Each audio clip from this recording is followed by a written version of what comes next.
Arestado ang isang dati umanong pulis matapos paputukan ng baril ang nakaalitan niyang kapitbahay sa Maynila. Ang kapatid ng biktima, pinalo pa ng baril sa ulo.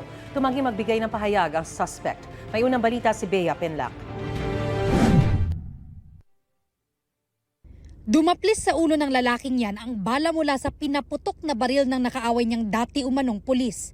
Ang kuya naman ng biktima, pinalo rin umano ng baril sa ulo ng 45 anyos na suspect. Ayon sa pulisya, nag-aayos ng motor sa Barangay 93, Tondo, Maynila ang magkapatid na biktima nang biglang dumating ang suspect. Galit, meron daw binato na pinitik na sigarilyo saka doon sa ating victim number 1 na tinamaan ng sigarilyo. Nagkasagutan daw ang suspect at isa sa mga biktimang tinamaan ng sigarilyo hanggang sa bumunot na raw ng baril ang suspect. Itinutok niya doon sa ating victim, pinutok niya, buti na lang nakaiwas si victim so kaya nadaplisan siya sa bandang ulo.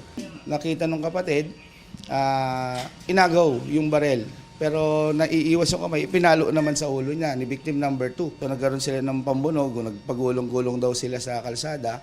Kalaunan, nabitawan ng suspect ang baril.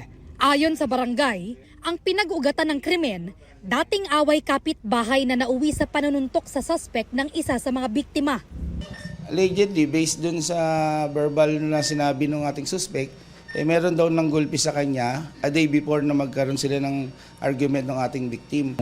Nung nandun na kami, kami nga, hindi ko malimutan yung ginawa mo kahapon. Yung pagsuntok mo sa akin.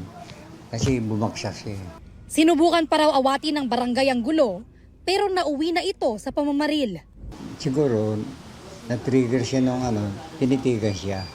Doon na nagsimula. Binunod niya yung baril. Tinutok niya. Narecover ang baril na ginamit ng suspect.